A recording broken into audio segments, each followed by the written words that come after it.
Good evening, everybody, and welcome to this very unusual episode of Songwriting Simplified. I am on my own again. However, this time, Jonny's excuse, and I've got to say, pretty poor excuse for not being here, is that he is on vacation. Vacations are not allowed in the music business, in my opinion. Nope, nobody should have a vacation in the music business. You just work. And you just work. And you work and you work and you work until you're dead. No, I'm only kidding. Jonny, if you're watching, I hope you're having a fantastic time.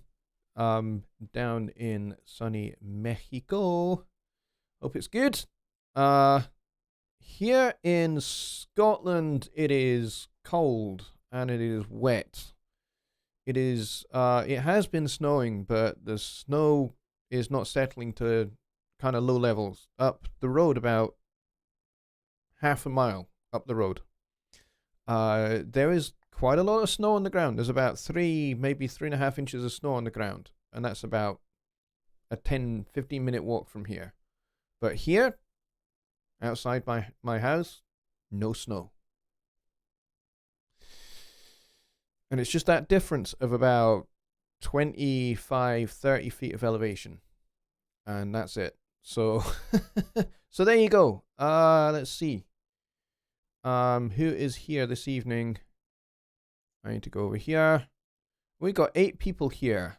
So we're going to have a small crowd by the look of it tonight. But that's okay. Small is good. Small is good.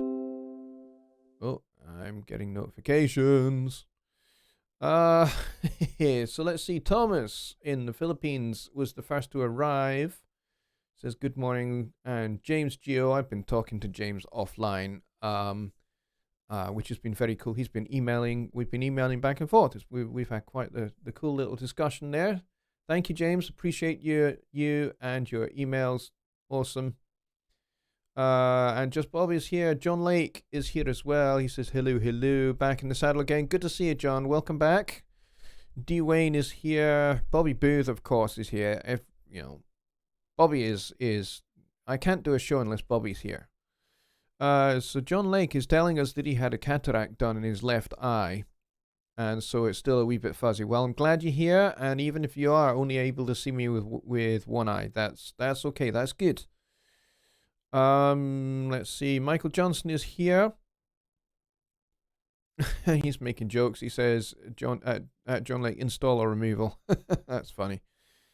Let's see. To Crazy Bill Shep is here as well. He says, we just had decent snowstorm. Church band practice was just cancelled. Yep. So was mine. Just because it was slightly wet and a little bit windy. Bobby says, what's a vacation? Yes, absolutely. Okay. Where was I? Yeah, Bobby says, what's a vacation? Yeah, that's hilarious. Yeah, I don't know what one of those is either. That said, this summer, I'm taking my family back to a place that we went a couple of years ago called Port Ban, which is on the north west coast of Scotland. And you can see the Highland, not the Highlands, you can see the Hebridean Islands from the mainland because they're not actually that far away. And we went there before. It's a sort of caravanning place, and there's static caravans there. And some friends of our family own a static caravan there. So we are hoping to go back there. Oh dear goodness. I'm getting so many flipping notifications. Sorry about that. Let's see. I think I'm all caught up. That's cool. All right, so we got 13 people here now, which is good. So the subject for tonight's Songwriting Simplified is the importance of ear candy in your song. The importance of ear candy in your song. So what do I mean by ear candy? Ear candy is kind of like the little things that grab the listener's attention or help maintain the listener's attention. So It could be like some kind of automation effect, like maybe you have one element of your mix that goes from left to right. So you got some panning automation, or you've got a saxophone solo and you use some volume automation to bring it up to the front, or like a vocoder effect on the voice, like in Phil Collins's "In the Air Tonight." There's just one line that's done on a vocoder, and the line is "Well, I remember," and that's it. That's the only line in the song, as far as I can recall. I mean, we are going back to 1983, I think we are, for that song, and that's the only line in that song that has a vocoder on the voice, and then the rest of it's just kind of quite normal. But there are other elements in that song as well. Like there's Daryl Stumer's great lead guitar work throughout the course of that song that is wonderful ear candy. Keeps you engaged. The way the lead guitar interacts with the vocal. And then of course there is the legendary, famous drum fill that even a gorilla can play. If you've ever seen the British TV commercial on Facebook, YouTube, if you've not seen it in the UK, then hopefully you've seen it on YouTube, because I think it has been viral several times. So it's well worth going to watch that. The gorilla playing the "In the Air Tonight" drum fill, which is hilarious. And of course, the way Phil had his drums mixed was crazy. He did crazy processing to his drums that at the time nobody else was really doing to get that tom effect. Kind of like using reversed reverbs and lots of saturation on his toms and that kind of thing, and over compression. And those kind of things were not really that standard of practice, but they eventually ended up becoming his signature sound for his toms. And the other way in which he achieved that was to take the bottom heads off the toms, and he went for much deeper shell sizes for his toms than was standard at the time. And that created that unique sound that is uniquely Phil's for his drums on his records. And so it's a standard thing. So you're listening to a Phil Collins song when you hear that drum processing. Even if you're not a mix engineer, you know it. You instantly recognize that drum sound. And so, those are the kind of examples of ear candy that I'm talking about. Filter sweeps are another one, which Michael makes mention of here. He says filter sweeps make good ear candy. Yes, they definitely do, and certainly in more contemporary productions, filter sweeps are a great idea, and can be very, very effective. Event effects is another one. So using maybe just a ping-ponged delay on just like one word, which I guess is what Phil Collins did with the vocoder on that one line. Except he would have done that as a separate track, but here in the DAW world, in Studio One, you can just Alt or Command drag an effect to a particular event, and it only activates on that particular event. So you could have like a ping-ponging delay or some kind of weird filter on the voice or something like that, just for that one particular phrase, one particular line. It can be incredibly powerful, and it wakes up the listener's ears and makes them realize, oh, actually, that was important. Like if you want to underline a particular lyric in your song, you can use kind of event effects to do that, or reinforce that line with some backing vocal harmony that does not take place anywhere else in the song. It's another way to do the same kind of thing, really. So if you're wondering why I'm scratching my nose a lot, I have a cold again. And so I'm trying not to allow my nose to run whilst I'm talking to you guys. So there we go. Ear candy, the importance thereof, and what it can do for you for your song. Now, admittedly, the ear candy aspect of this is we're kind of talking production at this point, rather than the actual songwriting bit. But here's the thing. I start thinking about the production of the song during the songwriting During the songwriting phase, I am thinking of production techniques that I'm going to, or arranging techniques that I'm going to employ to enhance certain aspects of the song as I'm writing it. So I might write something really quite cool and think, oh, when I get to recording and mixing this, we will use X effect to achieve this, or something like that. Or this penultimate chorus of the song, we'll do a completely stripped down version of the chorus. We'll strip everything away to maybe lead to leave on their own the lead vocal, which we'll do dry. So we'll mute all of the ambient effects on the vocal for that, maybe the first line and a half of the chorus or something. And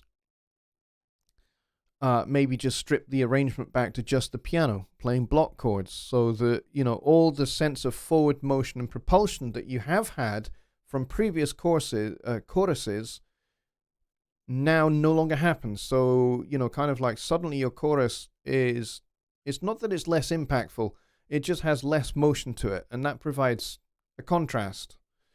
And then then the rest of the band come in on the second line, and you have a big thumping final chorus.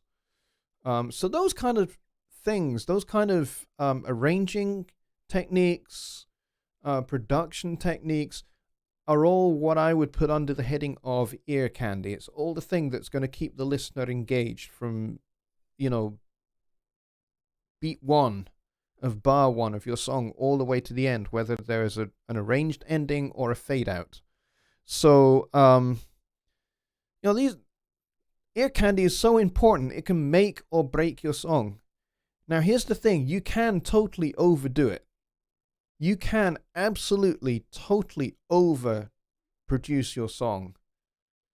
Or fiddle with arranging details so much that actually you end up leaving the listener confused because there is just too much going on. You can so easily do that. I've done it myself. I was working on a song not so long ago for a client of mine. It was his song, and he basically said, okay, you can have free reign to do what you want with this song, which is very trusting of him to say that. He said, I totally trust your judgment, and I look forward to, coming back next week and seeing what you've done.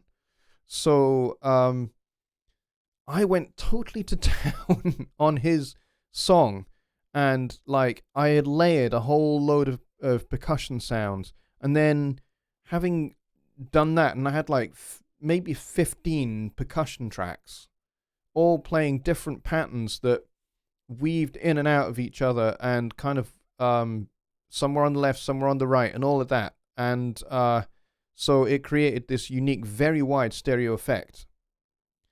And then in the midst of that, I decided, hey, let's totally go to sound design and create some sounds that probably nobody has ever heard before. So I layered up things like an instrument from Presence. I used a patch in Mai Tai and Mojito, and I layered them all together as a multi-instrument, which you can do in Studio One. You can just basically start with one instrument in your song, and then you drag another one on top of it, and then when the dialog box comes up, you say combine, and then you do the same again, so that you end up with, in this particular instance, I had 3 layers, and then I kind of keyboard split them wherever I wanted them.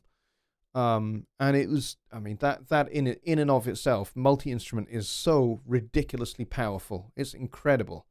And so I layered all of these sounds together, and blended them together so that I created this really, really unique sound that I don't think anybody had ever heard before. And then I used my wind synth, my Iwi wind controller to trigger the sound. I could have done it on my MIDI keyboard here, but I needed to be able to play certain intervals and certain leaps that are actually, ironically, not necessarily that easy on the keyboard to play at high speed, but I could play them on my Iwi. And there is something just about, breath control and the articulation that comes with breath control with this particular sound that just totally worked. And I loved it. I was really excited about it. Producer came in the next week and I said, hey, here's my first draft of your song. And we got about 2 minutes into the song and his face just totally fell. I said, what's up? And he goes, it's too much. It's way too much. Way too much. It's all confusing. You've kind of confused what the song's about. I was just like, oh boy. And so you can end up doing that. But he was fine. He and I kind of went and we just selectively deleted stuff. And we ended up keeping certain elements of what I had done and replacing other elements as well. So, and oh, excuse me, I was about to do a really loud sneeze there and I had to hold it back. I would have clipped the mic. So what we ended up with was something actually better than what I had originally put together, because I had just like gone overboard. And it just sounded so much better, but we did keep like that wind synth sound. He really liked the sound and the articulation that I was getting with the wind synth. But he said, hey, why don't you actually make that into like a counter melody instead of what I was doing, which was this effect that just came every now and then. Not necessarily predictable. It just kind of popped up every now and then. And he said, make it a counter melody, kind of, from this part of the song onwards, it can weave in and out of the lead vocal. I was just like, okay. So I retracked it with my Iwi and came up with this really nice part. And he really loved what we did. What we ended up with was actually loads better than what I'd started with. So, there's kind of a lesson for you in, I think it's really important you take regular breaks so that you are able to keep yourself focused, not just when you're mixing, but, when you're actually working on a song as well. Work for 15 minutes and then stop. I know it sounds like, oh, but the creative muse will leave me because it's so fickle. After 15 minutes, it won't come back. It will. Just trust me, it will. If you make songwriting and production of your own songs just really objective and practical, that muse will never leave you. So, I mean, that's just my personal opinion on that, really. But yeah, work in 15-minute blocks. Go away, make a cup of tea, cup of coffee. 2 minutes later, you come back in and you listen to what you've done.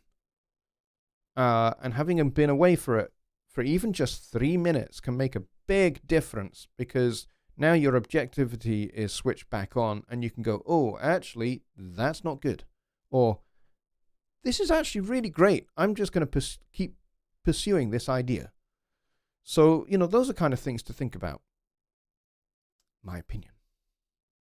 All right, let's take a look at some of the things that you've been saying whilst I have been sparfing. Bill says, I once heard someone mention adding a tambourine to the chorus, then I started noticing they were on a lot of songs. Yes, tambourines are really, really powerful. Another one is claves. Another great percussion instrument, claves. The two wooden sticks that you kind of strike together. Really, really powerful instrument that you can add in to a chorus. And you can drench it in reverb. I've done that as well. Okay, cool. Yeah, it's those kind of ideas are pretty powerful. I mean, actually, there have been some songs that I've worked on, particularly lately, where I've had a tambourine on beat 2 in the left-hand channel, and then 2 bars later, just like a single strike of the claves on beat 4, 2 bars after that, on the other side. And both of them are kind of in the, I put them in the same reverb space, and they are thoroughly drenched in reverb. And it really worked. It's just like, just a little something, just a little something there, just a little something there. And it just keeps the listener engaged in what's going on in the song because these little things are coming up every now and then. So, yeah, that's a great one. Bob says, the piano in Led Zeppelin's song Rock and Roll is great ear candy. You never notice it's there, but once you hear it, you know when it's not playing. Good point. Good point. And I'm going to add another example to that. Have you guys seen the movie Back to the Future? And then the subsequent 2 sequels? Because if you have, listen to the main theme piece that is in the opening credits. I would love to know how many of you that are here tonight, of the 14 people that are watching tonight, I would love to know how many of you are aware that in that theme there is a Fender Rhodes. It's there. It took me the longest time to notice it. Trust me, it really did. It was just like, a friend of mine pointed out to me, and I was just like, as soon as I heard it, as soon as I realized it was there, I couldn't not hear it anymore. And she's like, oh, there it is. Oh, there it is. And it's just like one of those things. It's so cool. And it's just a brilliant little arranging technique because it brings color to the orchestration like you wouldn't expect. Because, you know, the main theme for Back to the Future is actually relatively straightforwardly orchestral, kind of 20th century post-romantic style orchestration of Alan Silvestri, who is a wonderful composer and arranger. I've played a number of his charts over the years because he writes for big bands as well as orchestras. And I've played a few of his charts. But on this particular occasion, you know, it's actually, it's fully orchestral. And the last thing you expect that there to be is a Fender Rhodes, but it's there. And it's brilliant, just brilliant orchestration. I would never have thought to use a Fender Rhodes in that context, but he did, and it works great. So, yeah, check that one out. The next time you listen to that music, see if you can pick it out. And if you can, let me know. Bill Shep says, sometimes I like to add shakers. Yeah, we talked about that one. I think I just saw Mika has arrived. Mika is here. And Anne House as well is here. Hey, Anne, how you doing? Hope you're all right. Let's see. Just Bob said, never noticed it. Yeah, most people don't notice it until you listen to it a few times and then you hear it. Bill Brock says, hi. One thing I notice with DAW projects using virtual drums is that they have drum tracks that feature a snare hit, a hi-hat hit, and a crash or ride hit at the same time. Drives me nuts. Yes. Incorrect drum orchestration drives me nuts as well. I mean, that's drum programmers that don't understand that a drummer only has 2 arms, 2 hands, and 2 feet. That's all they have. You know, they can't play 5 things at once. You just can't. You know, so, and, you know, the other one that drives me nuts about drum programming is impossible drum fills. Impossible drum fills. And I have heard a few that have been done by drum programmers that I have a lot of respect for because they are the drum programmers that taught me to program drums. And I have heard them make that mistake. Not, you know, kind of like too many things layered up, but more just it's a fill that you couldn't play because the sticking to play that fill would be so cumbersome and so awkward you could never execute it in the way that it's been programmed. And so, yes, those kind of things drive me nuts as well. Michael Johnson says, a drummer that sequences tracks tends to keep that in mind. Yeah, absolutely. Which is why a lot of drum programmers are actually drummers these days. But certainly in the earlier days of drum programming, they tended just to be, kind of like guys at the time that were experimenting with MIDI, back in the earlier days of MIDI. They're just like, oh, I can do this, I can do this, I can do this. And it's just like MIDI at the time was just, a language that not very many people understood. Unless your name was Roger Nichols, in which case you were fluent in MIDI and all the ins and outs. I mean, I think Roger was quite a heavy contributor to, the development of MIDI 1.0, as we now call it, and subsequent updates, through the 1990s to system exclusive and program change additions, those kind of things. He kind of helped pioneer.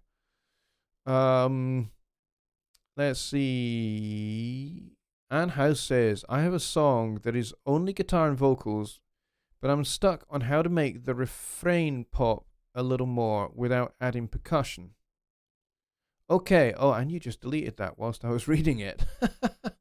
Okay, I'm sorry you deleted that. But to answer your question, even if you have just got guitar and vocals, there are different things that you can do.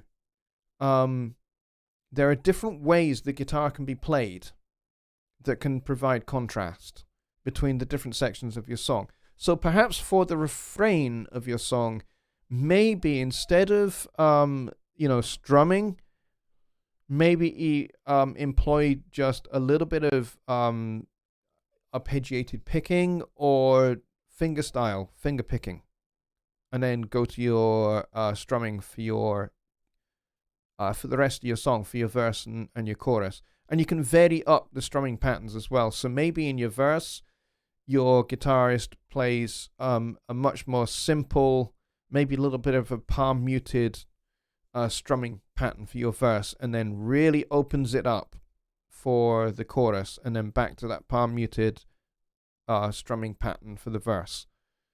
I mean, a good example of oh, you hit the wrong thing. Yeah, a good example of this is actually Sting did a really, really great version of Message in a Bottle, where they did like 2/3 of the song just I've forgotten the guitar player's name. Dominic. I can't remember his last name. Dominic Miller, the guitar player. It was just Dominic and Sting. And Dominic was like in the verses really, getting into the guitar, just kind of like with this little palm mute, with the signature riff for the verse. That kind of riff. But he did it palm mute style. On the guitar, and then opened it up for the bridge into the chorus, and then really opened it up in the chorus with some, big guitar, and he had a delay that he only used on the chorus, and it sounded fantastic. So there's different things that you can do, different contrasting ways in which the instrument is played will work wonders over trying to do something, sophisticated and sparkly. Sometimes with just guitar and vocals, the best thing you can do to provide contrast is kind of keeping things simple. So the things that you change are simple yet effective, rather than, something that's drastic. Another thing you can try, if you're up for it, just from a purely recording and mixing point of view, maybe in your verse, you have just one guitar. If you're talking acoustic guitars, I'm assuming you're kind of talking acoustic guitars. Just have one guitar, And then in your chorus, you can fatten that up by maybe having 2 or maybe 3 guitars, maybe playing slightly different voicings, and maybe you could experiment with different tunings as well. So maybe open tuning, and then maybe drop D tuning for one of the other guitars. And, those kind of things will help provide a little bit of surprise width for your chorus, and then you narrow it back down for your verse again, and then widen it up for your chorus, back down again, just by layering up different guitar parts, and then you take them away. And sometimes that can be the contrast that keeps the listener totally engaged, is those kind of contrasts. So that's kind of more an arranging thing than it is a songwriting thing. But it's definitely something to bear in mind there, Anne. So I hope that helps. Yo. Let's see. Deer Creek is here. Hello, Chris. How you doing? He says, I'll sometimes use 3 drum kits in a project if it sounds good. That's my excuse. If it's too busy, my wife tells me. You know what? My wife does the same thing. I think electric and acoustic drums together sound great. They can do. I certainly am never one to object to a little bit of either sample enhanced drums or sample replaced drums. I've done both. My EP Belonging to Tomorrow, there was only one song where the complete drum track that I recorded survived. And then the other 4 songs that we cut in one day on the with our drummer. And they didn't cut too well. There were issues with the sound for the drums, and so I basically took his recordings, and then I used samples to play his recordings. So it sounded like him. It had all of his articulations and everything else, but it wasn't him playing it. It was a sampled drum set. But there's only one song where there aren't any samples. For some reason that sounded okay, and I think that was the first song that we cut, even though it's I think it's the last one on the EP. It's the title track of the EP. But yeah, so I'm not averse to kind of enhancing with electronics if you need to. Bob Studios is here. He says, hey, how you doing? 3 arms on a drum kit is no different than a fake piano to me. Yeah, I would agree with that too. Depends on the fake piano. If the fake piano is a really, really good fake piano, then it's all down to how it's played. If it's played knowledgeably, i.e. you're only attempting things that are actually playable by a real piano player, then it can be very, very, very effective, even if it is a fake one. It's the same with any kind of virtual instrument. If you've got a virtual saxophone, you have to think like a saxophone player. Is this interval actually playable on a saxophone? Is this range and register playable on a saxophone? And you also have to remember that the saxophone player has to breathe. So you have to build that in to whatever it is that you record with the virtual sax. Stuff like that. Yeah, exactly. Nylon guitar parts are a big culprit. Yeah, I heard a song just recently, actually, an R&B song that had a nylon guitar in it, and they actually credited a person in the credits list as having played that nylon strung guitar. I was just like, no, that's not a nylon strung guitar. That's a VST, because nobody can play that voicing on a nylon strung guitar. It's just impossible. So there are things like that out there. Anne says, cool, I didn't think about having a different tuning on one of the guitars on the chorus. I appreciate the tip. Yeah, it's a good one, actually. And I have Joe Gilder to thank for that one. Because it is something that he did on an EP he put out a couple of years ago, which was basically all acoustic. It was just layers of different acoustic guitars and his voice. And he did like voice percussion as well. And it's just like, he's on this particular song, he told me he had like 10 guitar parts.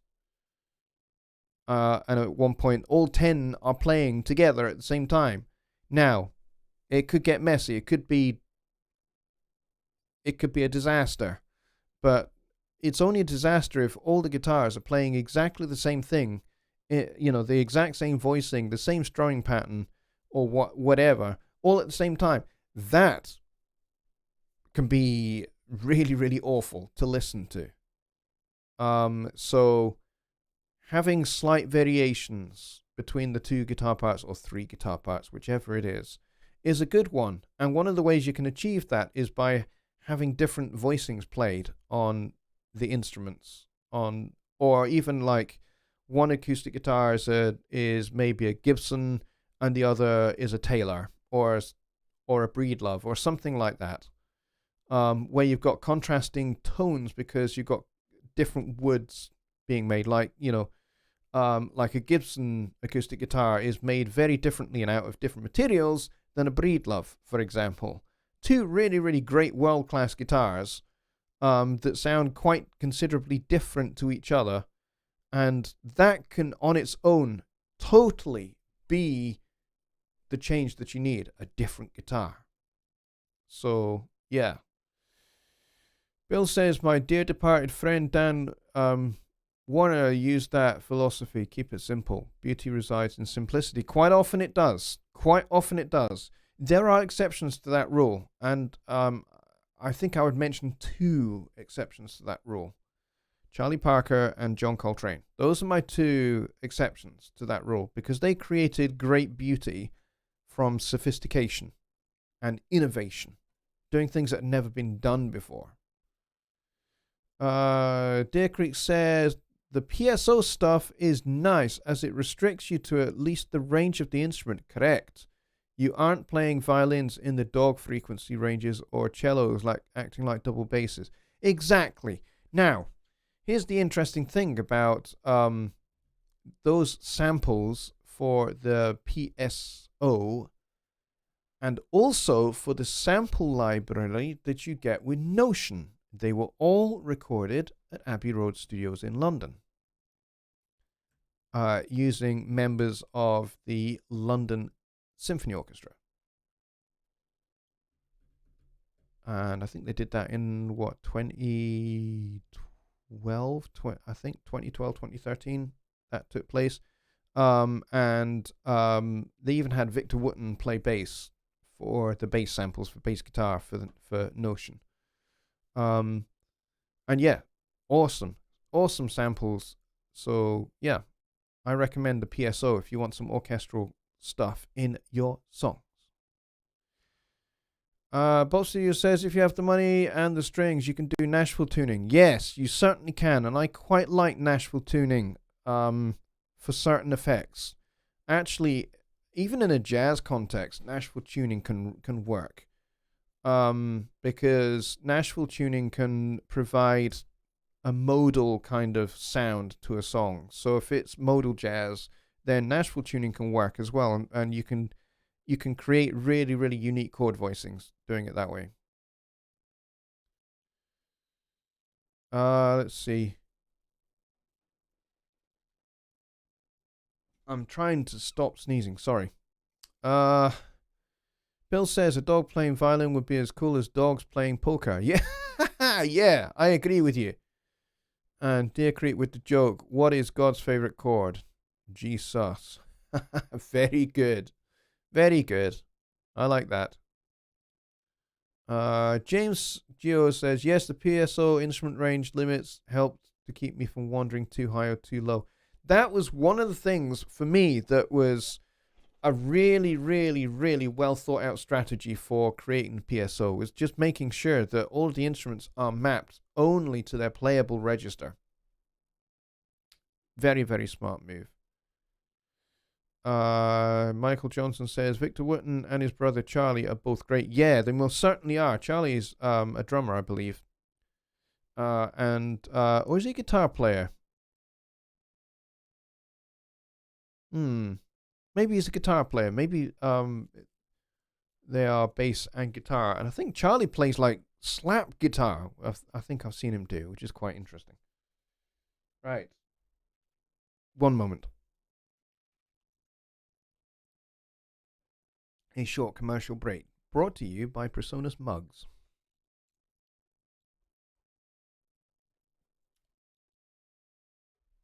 I have Johnny Doyle over in the Ireland office to thank for the fantastic mug.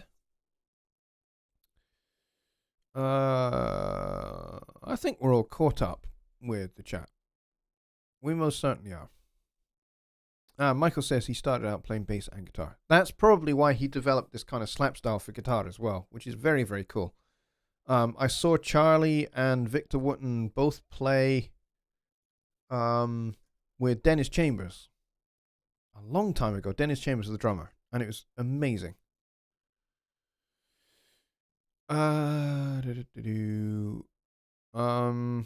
Chris says the PSO negative is that when you play out of range, you hit a key switch note. Yes, if you go too low, you can certainly encounter the key switch notes.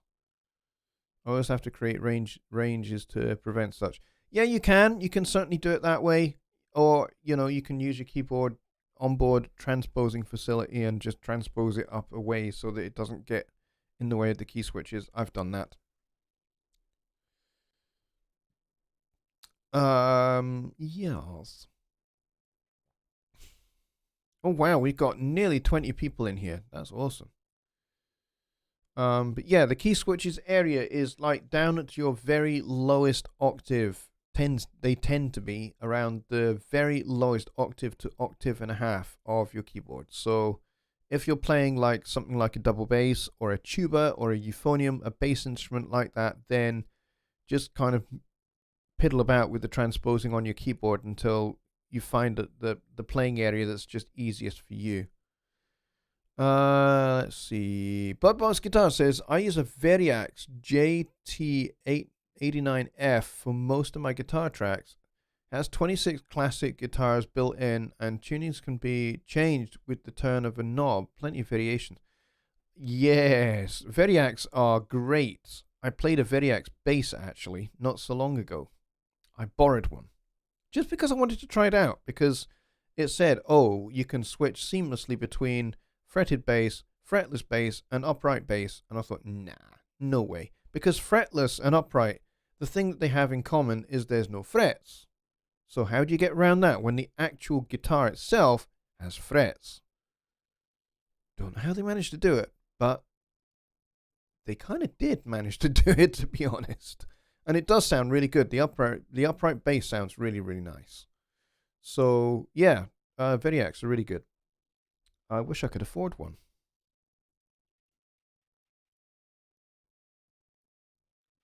Man, I am very, very tired. You may have noticed, because I've had quite a hard, with my cold, I've had quite a hard and long day. I've been doing, I've probably done too much today, if I'm honest. I've probably done too much.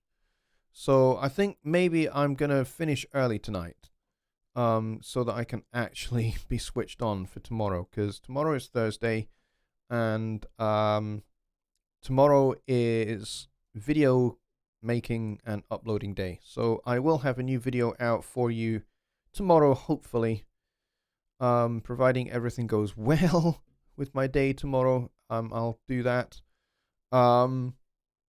Yeah.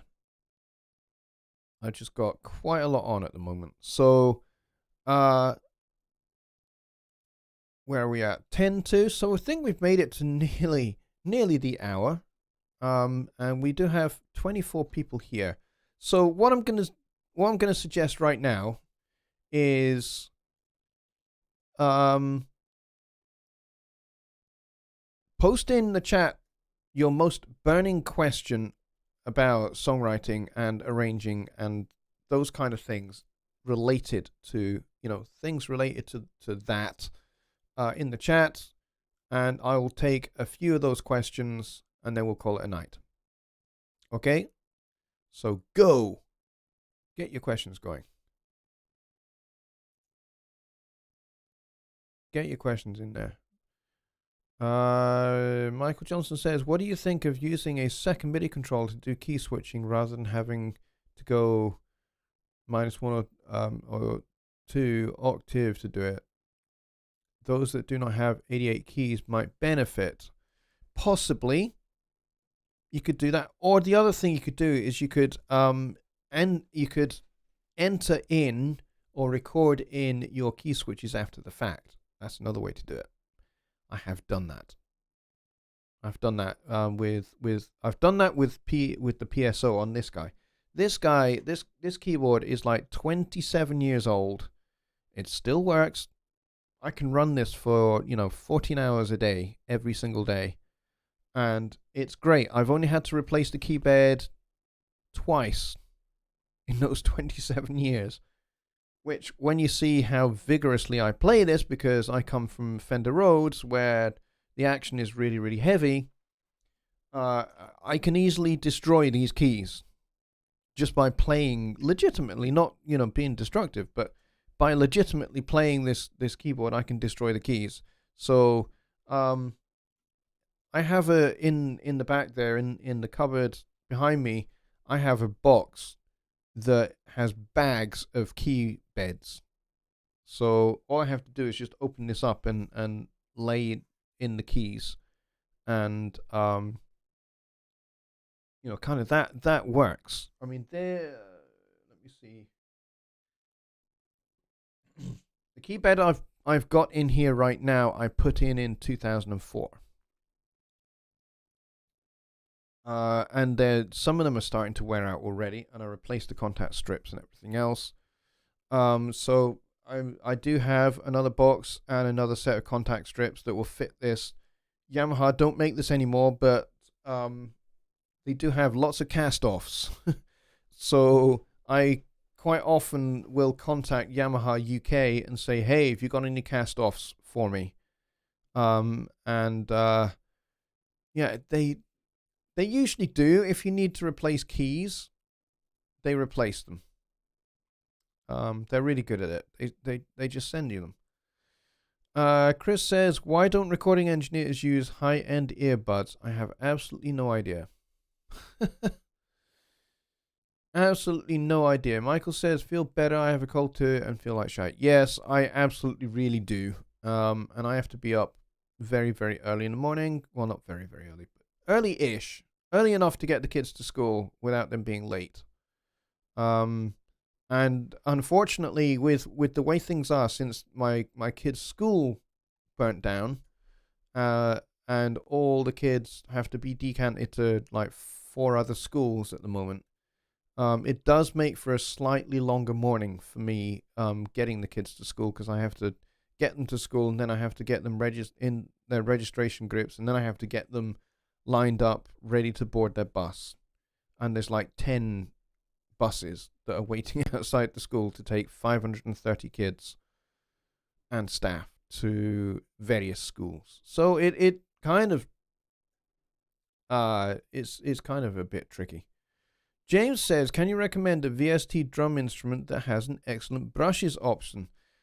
I can recommend drum loops that have terrific brushes options, but brushes, they can be a bit hit or miss. Yeah, I believe in the Persona shop you can get the Tom Brecklin drums, Volume 1 and Volume 2. There's lots of loops there. And there are impact kits as well. And I think among the content you get for both of those, not only do you get great loops played by one of the great drummers of the last 30 years, not only do you get a really great set of loops that he recorded at the Persona studio in their building, but you also get kits mapped for impact as well. And I think there's a brushes kit amongst those. And there are certainly some great brushes patterns in the loops. Looploft is another one to go to. Looploft actually have a bundle called brushes. So even if you don't find specific samples, then you can certainly get loops that will do what you want. Mika says, much of Spitfire Symphony Orchestra is the BBC. Yes, it is. Isn't it? I thought it was. Yeah, I think you may be right. I think it is. Show that. Anne says, thanks for doing the broadcast today in spite of feeling like shite. I hope you have a great rest before tomorrow's school adventure. Yeah, it's coming up on 1 a.m. now, so I have to be up in like 5 hours. So I think it's probably a good idea if I kind of knock off tonight. But thank you very much to the 20. Let's see. Where do we peak at? We peaked at 23. So the 23, 24 of you that have been here today, thank you very much for coming, because I kind of scantily advertised this. I didn't really properly do it because I just got sidetracked. I was in the middle of doing it. I managed to post it to the HST group, support group, and then I kind of stopped because I got sidetracked by doing something else. I never went back to it. And it was just like 5 minutes before showtime, and I went, oh, I didn't finish doing that. Oh, well. It is what it is, I guess. So I'm going to say a big thank you to everybody for coming in tonight. You guys are awesome. I appreciate you all very, very much. And I will see you on Sunday for Sunday Night Live, where we are going to have a fun-packed show where you guys are going to ask your music production questions. And you're going to send me the biggest, baddest, hardest questions you can think of in the vain hope that I won't be able to answer them. No. I'm kidding. Yeah, if you've got burning music production issues and mixing issues and doing things inside of Studio One. So if you've got any Studio One questions, let's make Sunday Night Live this week Studio One.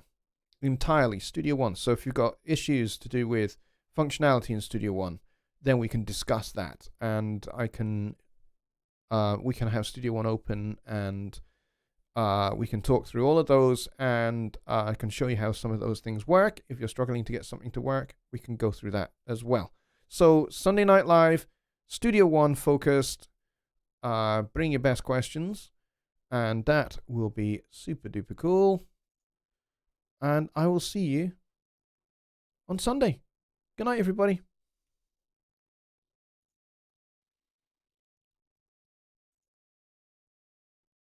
And the music's not playing. Don't know why. All right, I'll play something else. Oh, if I made Studio One crash. I have made Studio One crash.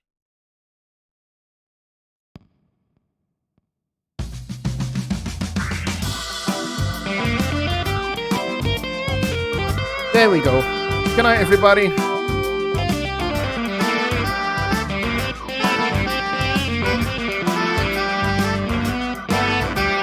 Everything's against me, my back against the wall.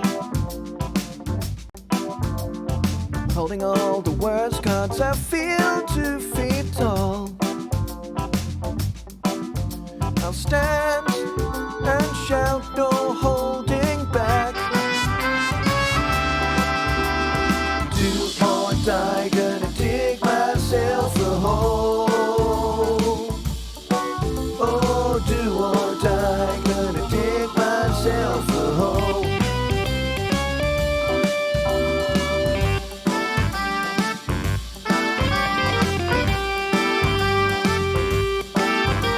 Now I'm hanging tough, and I'm never falling back. When defense fails, I'm going on the attack. I stand and shout, no holding back. Do or die, gonna dig myself a hole. Oh, do or die, gonna dig myself a hole. Hey, hey!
Good night, everybody.